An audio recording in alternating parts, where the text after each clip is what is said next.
Hoy vamos a ver la revolución de Terciopelo, lo que pasaría después con la antigua primavera de Praga.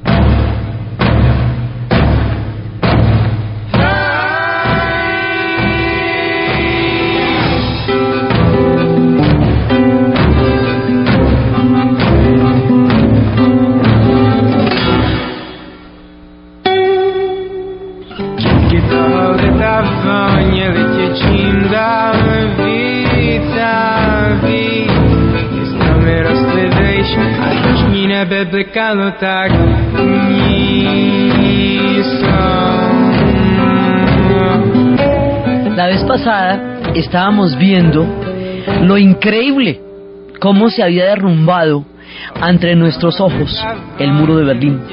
Habíamos visto cómo los acontecimientos habían tomado un rumbo imparable y en un momento dado habían terminado con la Guerra Fría, como empezando por Hungría. Una vez que la Unión Soviética hubiera declarado el fin de la carrera armamentista y hubiera declarado que los pueblos bálticos, hubiera declarado que los pueblos de Europa del Este tenían derecho a asumir en sus manos su propio destino, los húngaros lo intentaron. Y cuando los húngaros triunfaron y rápidamente pudieron resolver sus problemas históricos, los alemanes se fueron para Hungría, de Hungría pasaron a la otra Alemania en un ritmo tal que, como habíamos visto, fue incontenible hasta llegar a la caída del muro de Berlín.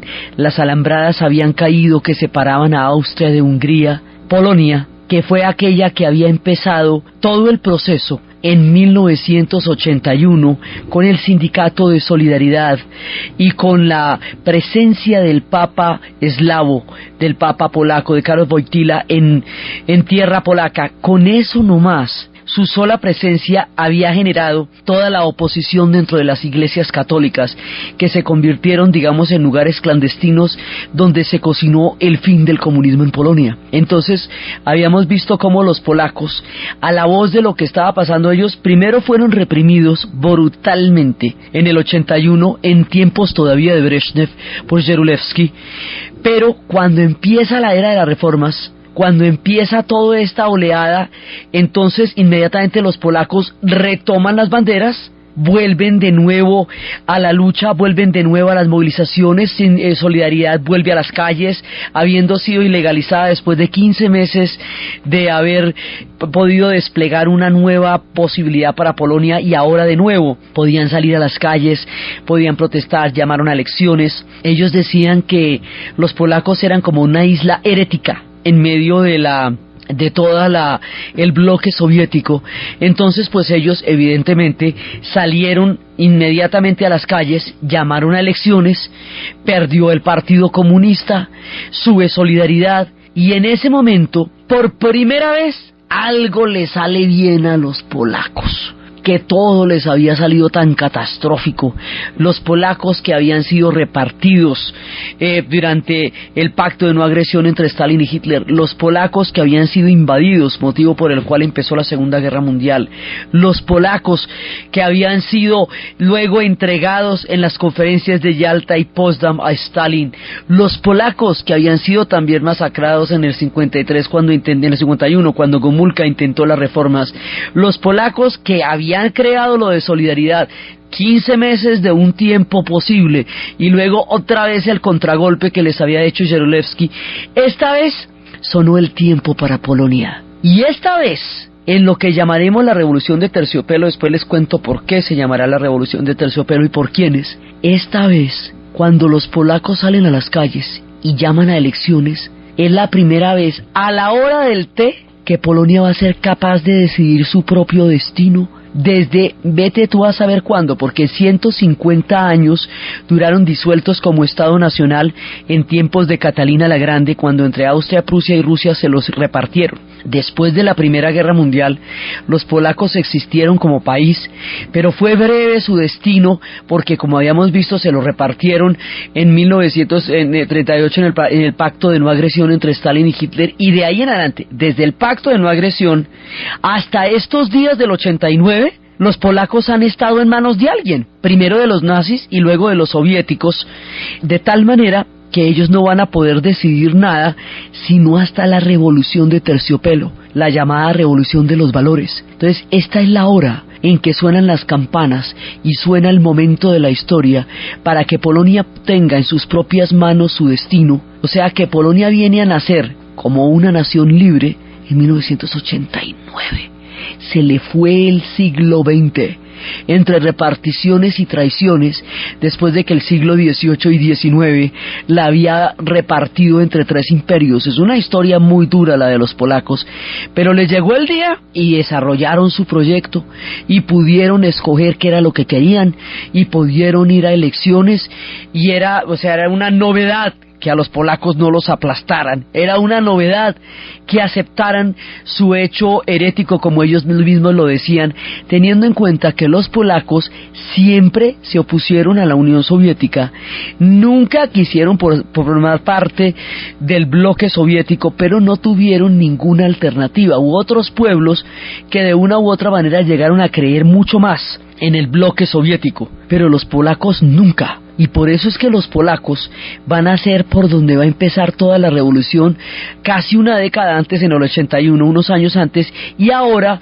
ya no es sino montarse en el tren, o sea, ya no hay que hacerlo arrancar como tocaba hacerlo en el 81 y mirar a ver qué era lo que le fuera a pasar a usted haciendo eso, sino ya arrancó el tren, usted se monta en el tren donde están los demás, usted ya sabe para dónde va, ya la cosa está lista y ensayada, solo que ahora por primera vez funciona, y es la primera vez que mencionamos a Polonia en estos programas y que le sale bonito y que tiene final feliz, porque normalmente siempre que mencionamos a los polacos cosas terribles les están sucediendo. Entonces así Polonia se vincula a la llamada Revolución de Terciopelo.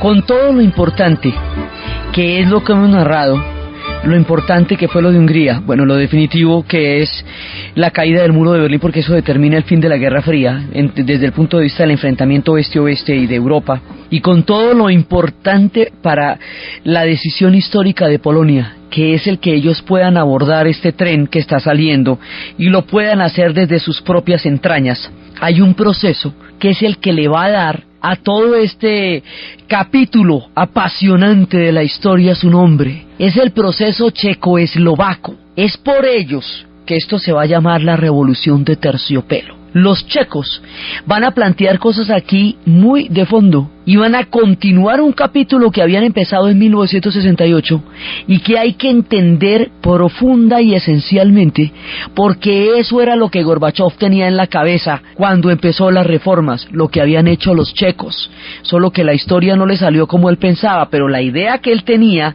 era lo que los checos habían planteado. En 1968 los checos hicieron un proceso de una importancia capital, porque aún en el futuro y en los análisis que se hagan de las alternativas históricas del siglo XX, el proceso checo y la reflexión que los checos hicieron en su tiempo, los checos eslovacos, que en ese momento eran un solo país, Checoslovaquia, ellos después se separaron y quedaron unos checos y otros eslovacos, pero en ese momento, en nuestro relato, son checo-eslovacos.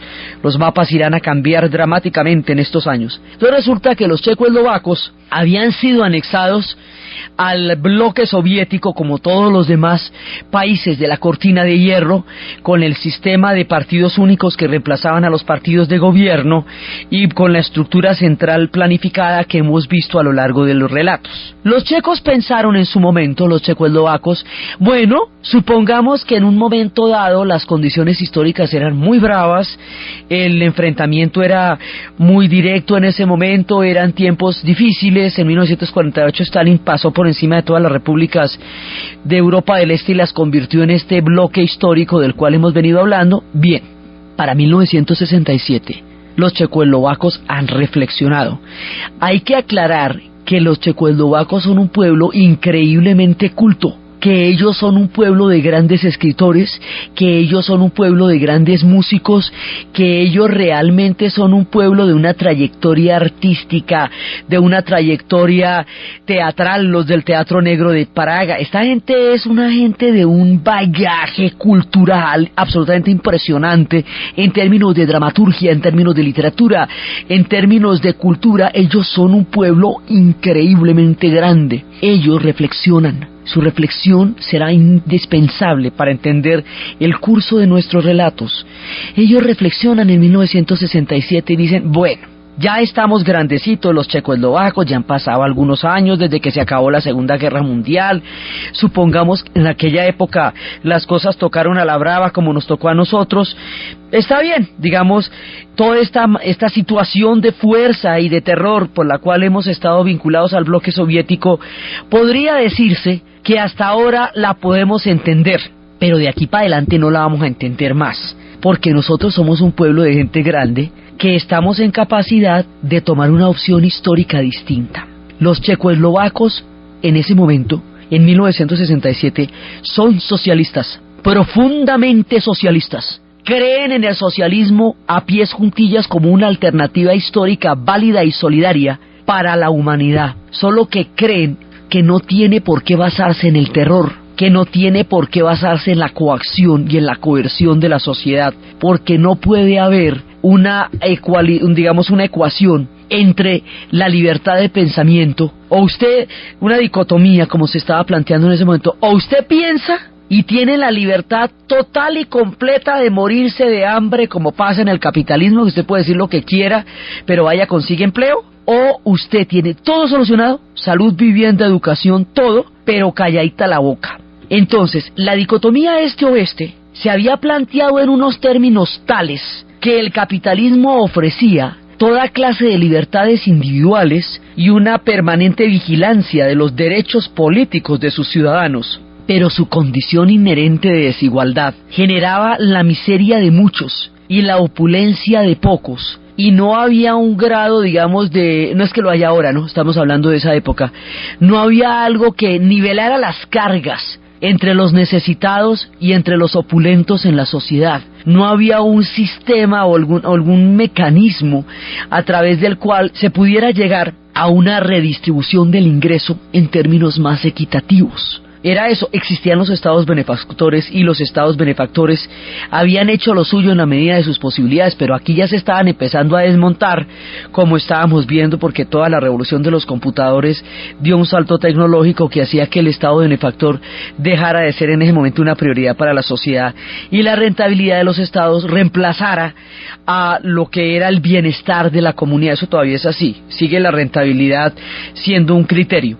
En ese momento los checos reflexionan y dicen el grado, digamos, de darwinismo, por decirlo de alguna manera, de que sobrevive el más fuerte, que sucede en el capitalismo, desfavorece muchísimo a todos aquellos que no tienen condiciones económicas para sobrevivir en él. Pero pueden pensar y decir lo que quieran. Mientras que nosotros, decían los checoslovacos, tenemos todas esas necesidades solucionadas, estamos hablando del 67, y no tenemos que preocuparnos una vez que tenemos los hijos, el Estado nos los va a educar, la comida está garantizada, no va a haber inflación, bueno, toda una cantidad de cosas están garantizadas, pero no podemos pensar ni decir en voz alta, no tenemos ninguna libertad. La dicotomía entre la libertad y el hambre frente a la opresión y la comida es una dicotomía falsa. Porque resulta que Marx en ninguna parte del proyecto dijo que para que una revolución se hiciera, todo el mundo tenía que callarse la boca. En ninguna parte dice que la condición del triunfo de la revolución es el terror y es el silencio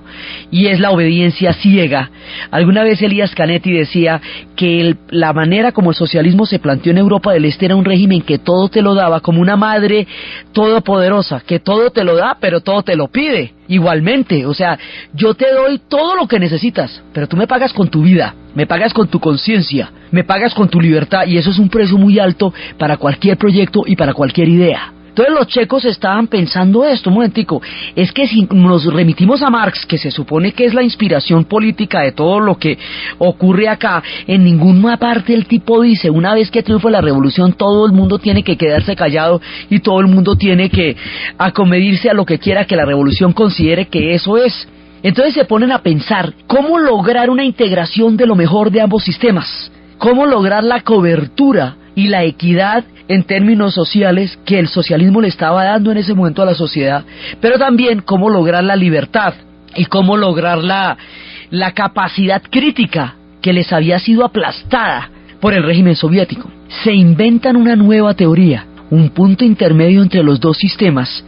En las épocas de mayor confrontación, pues en las épocas álgidas, ellos se inventan una manera de conciliar las ventajas de un sistema con las ventajas del otro. Se inventan un punto intermedio que ellos van a llamar socialismo con rostro humano. El socialismo con rostro humano consiste en desmontar los mecanismos de terror. Entonces la prensa ya no será un órgano de propaganda de un partido único, sino una manera de informar a la gente sobre lo que está pasando en su sociedad. Cumplirá una labor informativa y no propagandística, como cumplía la prensa dentro de los países socialistas.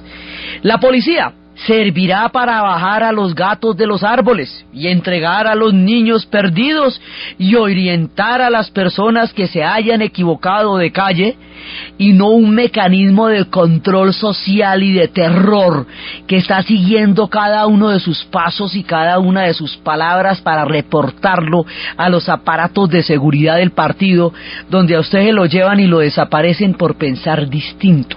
Vamos a darle a la policía un carácter cívico. Entonces que bajen los gaticos de los árboles y que se pongan encantadores y divinos, que los queremos es como servidores públicos y no como persecutores de la conciencia de la gente. Entonces vamos a crear un socialismo desde la base. El socialismo que hemos recibido nos fue impuesto desde arriba, es un socialismo de Estado por Stalin durante toda la época de la cortina de hierro. Bueno, pero ahora estamos maduros. El experimento checo es basado en la madurez del pueblo checoslovaco, que es capaz de reflexionar y llegar a una formulación de su propia historia. Entonces dice, ya somos un pueblo lo suficientemente maduro para plantearnos frente al socialismo desde una opción propia. Por eso lo llaman socialismo con rostro humano. Entonces, en un régimen de partido único, pues usted no tiene oposición, ¿verdad? Entonces toca que fracciones de ese partido son las que lideren una nueva tendencia dentro del partido único, porque no hay más. Y como no hay políticos opositores, porque eso no lo permite el sistema como estaba diseñado, pues entonces aquellos que sean opositores van a ser los dramaturgos, van a ser los teatreros, van a ser los escritores, van a ser los intelectuales, que van a cumplir este papel de opositores al régimen, y de conciencia y de pensamiento sobre el régimen. Estos van a ser en conjunto los que la historia conocerá como los hombres de la primavera. El proyecto va a ser dirigido por un hombre que se llama Alexander Dubček.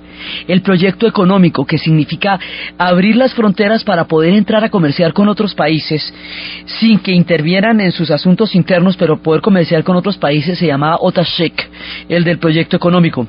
Entonces la idea era no salirse del Pacto de Varsovia. Virgen Santísima, faltaba más. ¿No ve que cuando los húngaros lo intentaron eso les fue terrible? No, estamos dentro del Pacto de Varsovia, dentro del bloque soviético, o sea, no cuestionamos la geopolítica del asunto, porque eso es muy delicado y finalmente no es nuestro tema. Este es un problema checo, problema entre checoslovacos que vamos a resolver nosotros y que no tenemos por qué andarle contando al mundo, eso ni de chisme va. Entonces es su revolución. Esta fracción que está pensando de esta manera va a llegar al poder en el 67, digamos, va a empezar un experimento que va a durar un año. Ese experimento empieza a entregar el socialismo a los checoslovacos, porque si el socialismo es del pueblo, que el pueblo sea el que lo haga. Entonces empezaron a salir brigadas voluntarias que trabajaban los fines de semana para poder arreglar sus calles que estaban deterioradas, para que su bellísima Praga se viera tan resplandeciente como siempre ha sido esa hermosa ciudad. Entonces ellos empezaron a arreglar su ciudad porque la querían ver bonita. Empezaron a crear comités de base. Estos comités de base empezaron a tomar en sus manos decisiones locales y comunitarias para nutrir el socialismo de un contenido propio que emanara de la misma entraña del pueblo checoslovaco y no de las órdenes dictadas desde Moscú. O sea, era un experimento autonómico, pero fundamentalmente socialista. Y el hecho de que este experimento es de socialistas, para la reforma del socialismo, para que funcione el sistema, es fundamental en nuestro entendimiento del problema, porque ese es el cuarto de hora. Más adelante, cuando ya estemos en el momento de nuestro relato, ya no serán días de reforma, serán días de ruptura. Ya no va a haber nada que negociar. Lo que había que negociar y pensar era en el 68 y en el 67. Esa oportunidad se perdió, y a la postre, quien más va a lamentar haber perdido esa oportunidad con su propia carne va a ser la misma Unión Soviética.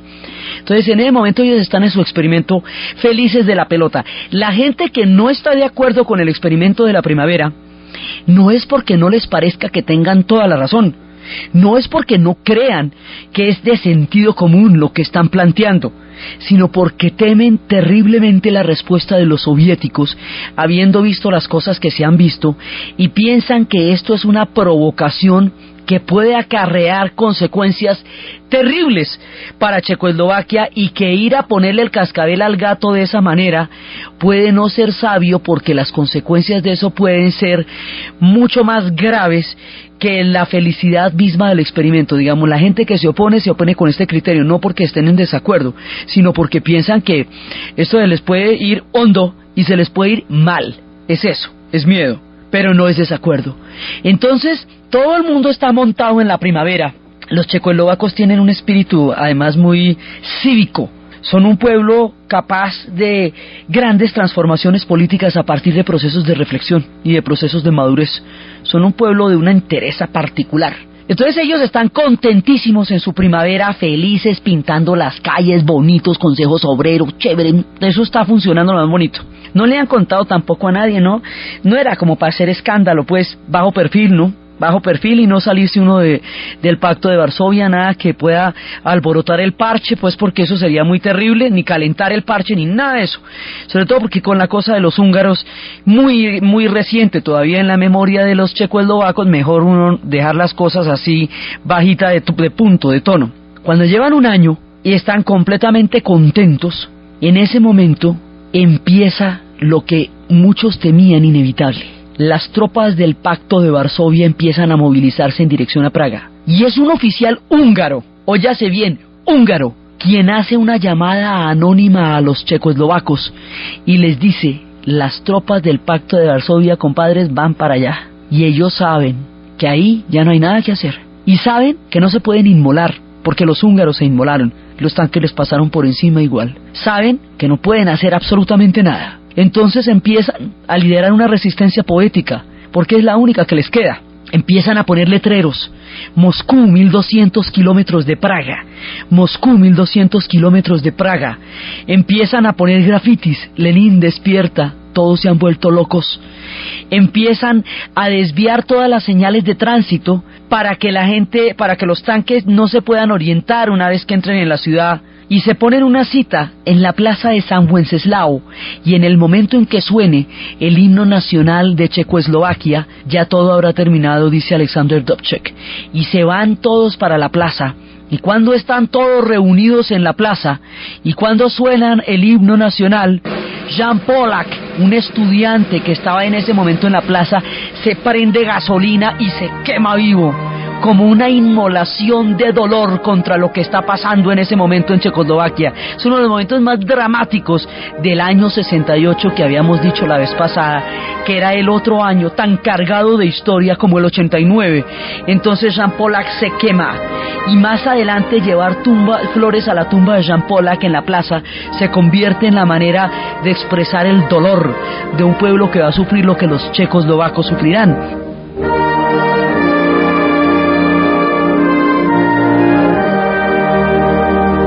Entonces, en ese momento, los tanques entran, aplastan la primavera, inmediatamente empieza el mecanismo del terror. Todos les empiezan a quitar los pasaportes a los que están saliendo.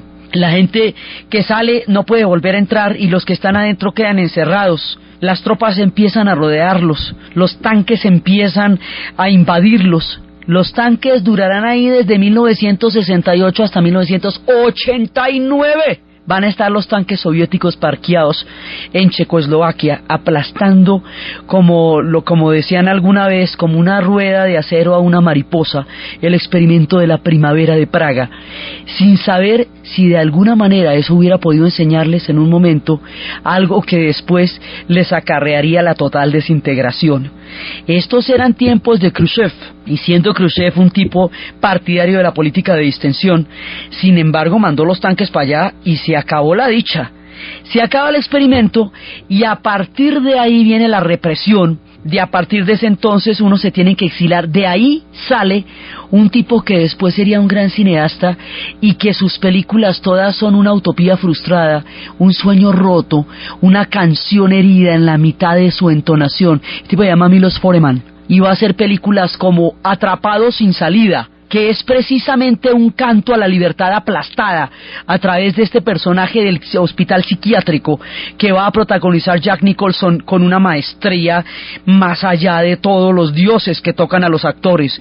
Él va a ser el que más adelante haga Hair, que es otra expresión de lo mismo, porque Berger, el soñador, va a terminar inmolado también en Vietnam. Son siempre sueños rotos los que Milos Forman nos va a contar en el cine, porque su propio sueño fue aplastado y él vivió eso. El que se fue, el que se queda para contarnos la dimensión de la tragedia es Milan Kundera. Y las novelas de Milan Kundera, la insoportable levedad del ser, la broma, todas son novelas contando la tragedia de la primavera. ¿Qué pasa? Que la broma consiste en que después a los intelectuales los van a poner a lavar platos, van a disfuncionalizar a los artistas de su quehacer y los van a trasladar a otro campo donde su vida carezca de sentido para matar su alma. Los van a llevar a ejercer oficios para los que no están preparados y que para ellos no tienen sentido, y los van a deprivar del mundo de las letras y del mundo de la música, que era para lo que habían nacido. Y como este pueblo es tan fuerte culturalmente, este tipo de castigo es particularmente venenoso y demoníaco. Entonces van a quedar durante 25 años atrapados. Alexander Dubček durará 25 años en la cárcel. Václav Havel 12. Los hombres de la primavera van a pagar muy duro su utopía, y en ese momento la única oposición que hubo era poner flores en la tumba de Jean Pollack, porque todos los sueños habían muerto. Ahí no se pudieron hacer las reformas, pero es que ese era el cuarto de hora, era el tiempo y el lugar, cuando se podía pensar en una reflexión sobre cómo remover del modelo soviético el esquema de terror, que más adelante, cuando ya estemos en casa, es decir, en la Unión Soviética, se verá cuál era el soporte político e ideológico del terror y cómo eso lo va a señalar George Orwell en 1984. Eso lo veremos en su momento, porque es la base de cómo se mantenían estos regímenes. Entonces, en ese momento, los checos están aplastados. 25 años va a durar una generación completamente amargada por el sueño de haber tocado con las manos en un momento la utopía y que se les vaya y que se les haga infinitamente lejana y que pasen 25 años soñando como alguna vez fueron libres, siquiera por unos segundos, siquiera por unos instantes, y después ya no lo pueden ser. La tragedia de la primavera marcará la vida de esta generación y será la siguiente la que retome los banderas cuando están saliendo estos trenes de transformaciones para sacar adelante el proyecto de la primavera. Ya no será la reforma, ya será la caída, serán otros tiempos de la historia en que los checos salgan a las calles.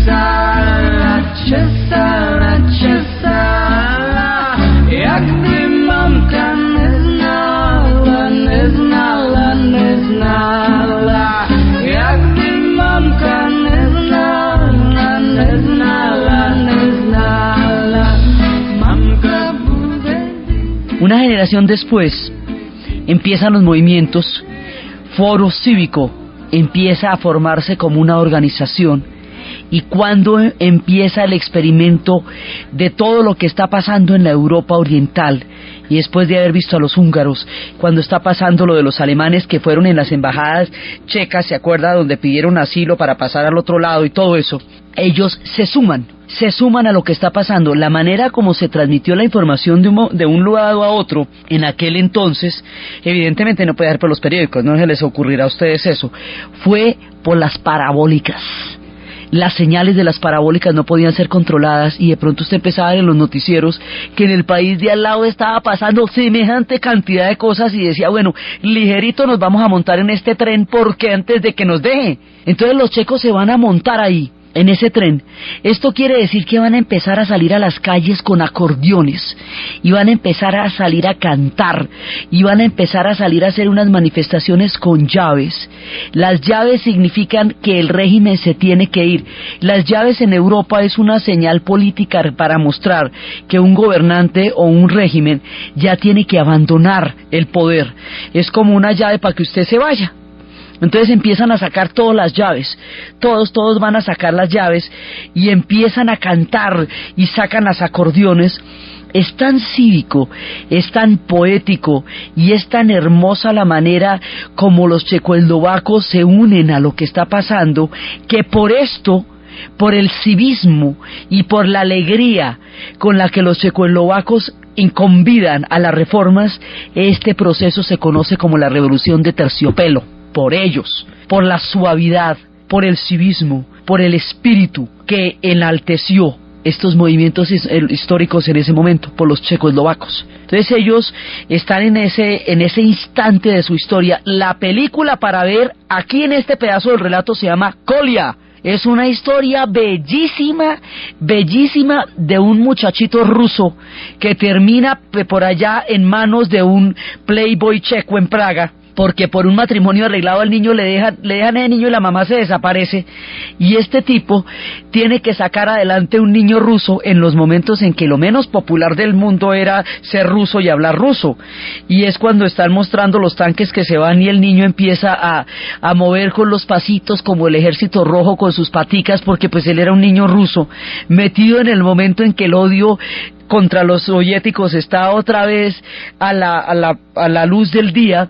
Es una película preciosa, llena de ternura y comprensión en los momentos en que se está abriendo de nuevo el sol de la historia para los checoslovacos. Entonces empiezan con las llaves, y cuando empiezan con las llaves, ahí hay que pensar una cosa muy seriamente. Después de lo que ha pasado en Tiananmen, después de los sucesos de la plaza de Tiananmen y que el mundo haya visto con el horror con que contemplamos a los estudiantes ser avaliados por el ejército, después de estos momentos tan dramáticos en la historia, after hours of shooting and facing a line of troops, the crowd is still here. They're shouting, "Stop the killing and down with the government." y teniendo en cuenta que esto está bajo la coordenada histórica en la cual Gorbachev ha dicho que los pueblos de Europa del Este tienen derecho a determinar su propio destino, y con los ojos todavía empañados de asombro, ira y lágrimas de lo que pasó en Tiananmen, ya no le pueden echar nada a los checos, no les pueden echar los tanques, y con el antecedente histórico de lo que significó el haber aplastado el experimento, porque ese es un momento de la historia. Cuando los tanques entraron a Praga en el 68, fue un momento en que los discursos más importantes de Occidente se van a pisotear en la práctica. Era el momento en que los Estados Unidos estaba pisoteando el discurso de la libertad en Vietnam, en que Francia había pisoteado el discurso de la igualdad, de la fraternidad, de la libertad en Argelia, y en que la Unión Soviética pisoteaba el discurso del socialismo en las calles de Praga. Después de lo fuerte que fue ese momento político, cuando le toque la hora a los checoslovacos, no hay más remedio que dejarlo seguir adelante, porque no se les puede decir ni negros tienen los ojos después de todas las cosas que han pasado y en el momento en que ellos están en su proceso de revolución con la gente de Foro Cívico. Entonces salen a las calles, renuncia el gobierno socialista de partido único, que era el que tenía todo este régimen represado, sacan de la cárcel a Alexander Dubček y a todos aquellos hombres de la primavera, se vuelven a reunir en la plaza de San Wenceslao, una multitud, una generación después, los hombres que han salido y las mujeres que han salido de las cárceles, con el alma destrozada 25 años después, o prisiones de 12 años, y los jóvenes que ahora están movilizándose con Fórum Cívico, y todos aquellos que deseaban estos cambios se reúnen. Alexander Dubček se para en el balcón donde se había dirigido a su pueblo 25 años antes y les dice: esta mañana Gorbachov ha dicho por la radio que la perestroika es el socialismo con rostro humano. Entonces los checoslovacos dicen: chévere, me parece muy bien. 25 años después se la vienen a pillar que por ahí era, y a nosotros nos dañaron la vida de una generación, pero bueno, por lo menos lo reconocen. La perestroika es el socialismo con rostro humano. Es este proceso político que los checoslovacos desarrollan en el 68 lo que tiene en la cabeza Gorbachov. Es decir, Gorbachov está absolutamente convencido que si él lleva al socialismo a las reformas de la manera en que los checos lo intentaron, y que si lleva la transparencia del Glasnost, el socialismo se puede salvar como proyecto histórico. Los países de la Europa del Este seguirían vinculados por una gratitud a la Unión Soviética, gratitud que los soviéticos pensaban que los países socialistas les tenían, pero que en realidad los países socialistas pensaban de otra manera por las condiciones de terror en que este bloque se conformó. Él pensaba, tenía una idea muy distinta en la cabeza. Él pensaba que los pueblos de Europa del Este iban a seguir afiliados de alguna manera a la Unión Soviética. Él pensaba que el socialismo se podía reformar. Él pensaba que el experimento de la Primavera de Praga podría ser trasladado a la Unión Soviética con todo lo que eso pudiera implicar y llevar a su país hacia una transición sin abandonar el modelo histórico. Gorbachov es un socialista. Eso no se puede perder de vista nunca. Y él estaba pensando que esto mismo que estamos contando se pueda trasladar al escenario soviético y pueda funcionar, teniendo en cuenta que a ellos no los aplastaría nadie porque pues ellos están en la tapa de la olla. Eso era lo que él estaba pensando. Era la voz de Dubček la que él tenía en la cabeza. Eran los proyectos de Otashik los que tenía en la cabeza. La inspiración de la perestroika es el proceso checoslovaco.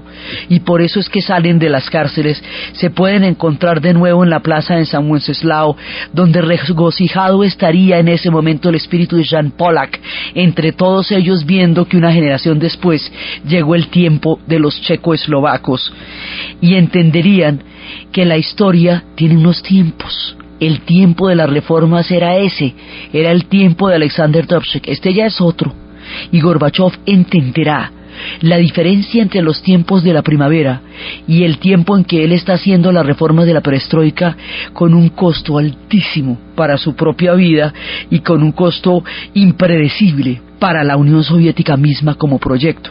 Pero es muy importante entender este modelo político porque este era el esquema sobre el cual se hizo la idea de la perestroika y del Glasnost, de la democratización y la transparencia y de la apertura económica. Entonces los checos hacen lo suyo.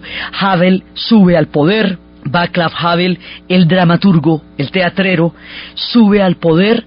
Una vez le preguntaban que él qué opinaba de la Unión Soviética y él decía una frase que nos puede dar como el estilito del ánimo de lo que estaba pasando: más vale una Rusia enferma que una Unión Soviética saludable. Decía él en tiempos en que la Unión Soviética ya entraría en su proceso de desintegración. Digamos, hay muchos sentimientos ahí encontrados. A él le preguntaban si él era socialista. Dice: pues yo he sido socialista toda mi vida, pero el régimen abusó de tal manera de esa palabra que la vació de contenido. Yo a la final ya no sé qué yo soy. Entonces empieza Checoslovaquia su rumbo. Más adelante van a convenir de una manera muy amigable con los eslovacos, que van a formar dos naciones, pero no hay problema. Entonces se ponen a poner unas rejitas y unas banderitas y unos ladrillitos en la mitad de los dos países y dicen: ahora en adelante nosotros vamos a ser checos y ustedes van a ser eslovacos, y nos seguimos saludando y seguimos tan amigos. Y ahí no hay ningún problema. No pasaría lo mismo con Yugoslavia. Cuando intenten separarse, se atomizarían en una guerra fratricida y mortal. Pero los checoslovacos, haciendo honor a toda la tradición que hemos hablado de ellos como pueblo, se dan la mano y tranquilamente quedan uno en un país y el otro en otro sin ningún problema. Eso va a pasar más adelante porque esto va a transformar profundamente las sociedades donde se van a dar esos cambios. Entonces el modelo checo es fundamental para poder entender todo lo que está pasando aquí, y los checos logran hacer lo suyo, logran salir adelante y Havel va a entrar al poder. Alexander Dubček va a morir de una manera absurda. Un día lo coge un carrole, después de todo lo que pasó, 25 años en la cárcel, todo, el viejito va por ahí caminando y un carro lo coge y lo mata de la manera más gratuita a uno de los hombres más grandes dentro de los modelos políticos del siglo XX, aunque su perfil no haya sido el más notado, ni el más sonado, ni el más notorio. Él es un hombre trascendental por todo lo que concebieron como proyecto político, y en el futuro esto todavía deja una serie de interrogantes acerca de la viabilidad de lo que se estaba planteando como debate en ese momento, porque las sociedades actuales todavía no han resuelto este dilema que planteaban los checos entre libertad y comida. Ahora las cosas son diferentes, pero todo esto esto todavía no está arreglado en la historia. Todavía no hay una respuesta para ese equilibrio que estaban proponiendo en su momento los checos. Las sociedades modernas no han encontrado un punto medio donde la libertad y la satisfacción de las necesidades básicas de la mayoría de las poblaciones del planeta Tierra sean posibles simultáneamente, que era lo que querían los checos en una integración de los dos sistemas que habían desgarrado la historia del siglo XX en el enfrentamiento de este a oeste. Por eso, siempre la reflexión de ellos cabe en la historia del pasado y del presente y del futuro. Entonces, este era el caso de los checoslovacos. Ahora, ¿por qué todo el tiempo hemos tenido una sensación de estar caminando sobre huevos? ¿Por qué todo el tiempo hemos tenido una sensación de miedo, de que algo terrible va a pasar? Los checoslovacos en un momento dado también sentían que la cosa estaba tan tensa, decía Havel, que una bola de nieve podía generar una avalancha. Ellos sabían que el socialismo iba a caer, pero no sabían cómo ni de qué manera, y encontraron su manerita con acordeones y todo de sacar adelante su proyecto. Los húngaros hicieron otro tanto, empezando toda nuestra historia. Los alemanes lo lograron con ese pánico de pensar que en un momento dado les fueran a echar los tanques encima. Los polacos salieron adelante con su proyecto, pero siempre estamos pensando que algo malo puede pasar. Siempre estamos pensando que qué tal que esto no salga así de bonito, que de tan bueno no dan tanto, que tan chévere, que tan lindo, y que qué tal que no nos salga tan bonito. Todo lo que estamos pensando que puede pasar, este caminar sobre huevos, esta sensación de frágil equilibrio que en algún momento se puede romper hacia la tragedia, este miedo de que tanta alegría nos vaya a costar caro, sí pasó. Este terror de que algo saliera mal, salió mal en Rumania. Los rumanos pagaron con sangre el intentar montarse en el tren de la historia. Fue allá donde los huevos se rompieron, donde el frágil equilibrio condujo a la tragedia. Fue allá donde lo suyo no fue de terciopelo.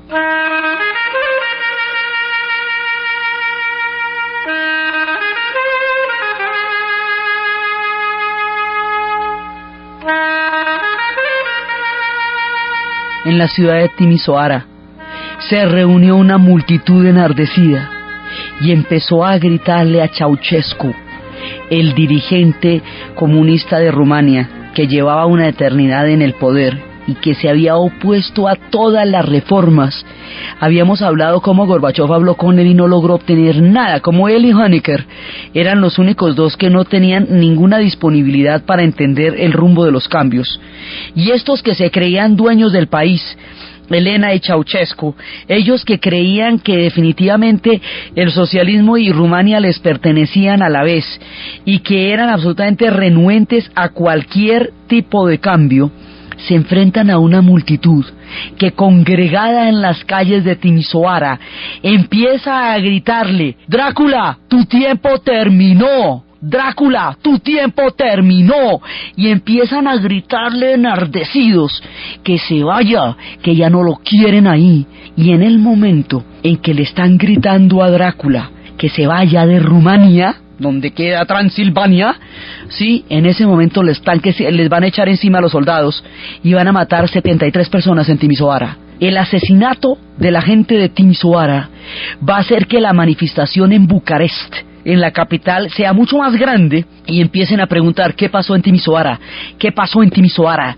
Y entonces, bueno, ¿quiere ver qué pasó en Timisoara? Bueno, pues lo mismo, y arrancan a dispararles. Y digamos, hay un momento en que esto se va a poner terrible. Ceausescu hace una locución presidencial agradeciéndole a la población que salga a la calle a vitorearlo y apoyarlo, en un acto de cinismo demencial del que después hablaremos cuando estemos contando las historias de Orwell, de cómo se manejan mensajes completamente equívocos de una manera deliberada, como un cinismo oficial para mantener políticamente a la gente alineada. Ese tipo les dice que qué maravilla que lo salgan a vitorear cuando el pueblo lo está expulsando visceralmente. Y está transmitiendo esa locución presidencial cuando de pronto las emisoras dejan de transmitir, son arrestados. Ellos primero salen en un helicóptero a 65 kilómetros apenas de Bucarest. Después de haber toreado todo esto, los van a detener. La gente está toda en las calles, se necesita que todo el mundo salga a las calles, entre otras cosas para que puedan creer que estos tipos ya están detenidos. Los van a detener. Inmediatamente los bajan del helicóptero a Elena y a Ceausescu, les hacen un juicio sumario y los ejecutan. Y los prematan, porque después de que los matan hacen una ejecución pública para el mundo.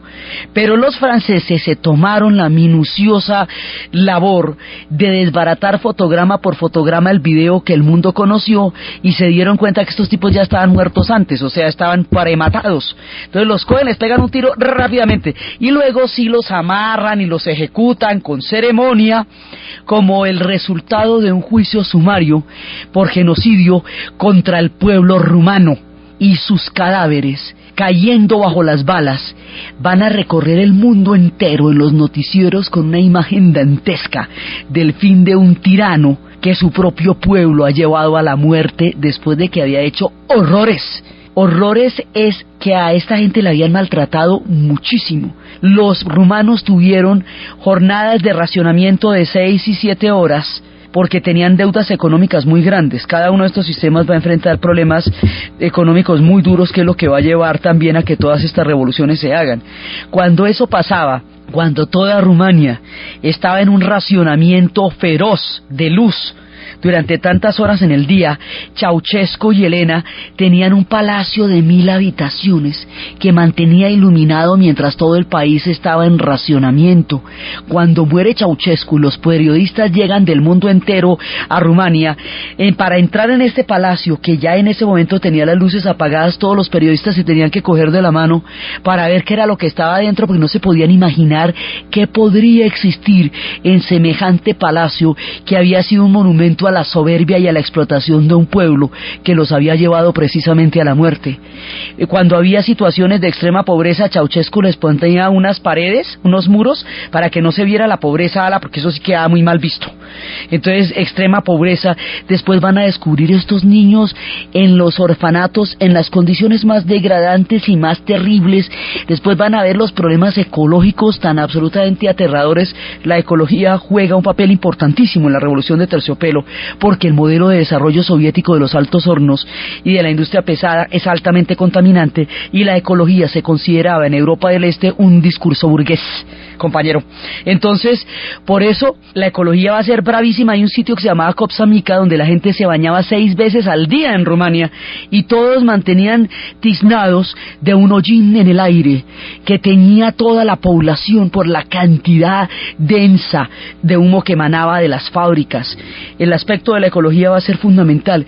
Entonces se descubren todos los horrores que estaban pasando en Rumania, y ahí un poco se rompe el encanto, porque el proceso rumano fue sumamente violento y fue terrible, porque además después las diferentes fracciones se agarraron entre sí, hubo un vacío de poder, después Ilescu, y Rumania tendrá un camino muy duro para salir, ejercer las transformaciones, adaptarse a la nueva economía, hasta ahorita estar peleándose el acceso a la Unión Europea. Largo camino correría por Rumania, un pueblo muy torturado también, que ha tenido muchos líos en la historia y que en ese momento estaba haciendo lo suyo, pero a ellos sí les tocó la sangre. Aquí lo que temían sí pasó. Con todo y todo lo lograron, pero fue muy duro. No eran acordeones de las calles checas, no eran alicates de las calles húngaras no eran cinceles del muro de Berlín, eran los tableteos de las ametralladoras los que tuvieron que pagar los rumanos por pedir lo que todos los demás pueblos estaban pidiendo, el derecho a la autodeterminación de su historia. Así que de esta manera los acontecimientos nos van a llevar a las puertas mismas de la Unión Soviética, y cuando toda la marea que ha empezado en Hungría llegue a las repúblicas bálticas, y cuando todos estos vientos del este empiecen a soplar en territorio soviético, y cuando las cosas lleguen a casa, los acontecimientos se harán totalmente incontrolables. La caja de Pandora se abrirá, sacará todas las miserias y todas las preocupaciones.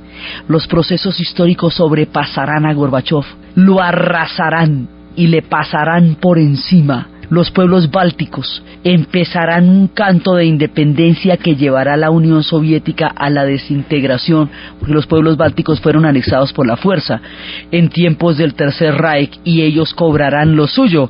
En su momento dirían que tenían el mismo derecho a independizarse que tenían los pueblos de Europa del Este, pero estos ya son repúblicas soviéticas. Cuando eso pase, los acontecimientos van a ser aún más sorpresivos, y la segunda potencia del planeta y el pueblo que había liderado la historia del siglo XX caerá como un castillo de naipes frente a nuestros ojos, con una incredulidad que aún tiñe de asombro la sola mención de estos procesos históricos. Eso es lo que vamos a ver en el siguiente programa.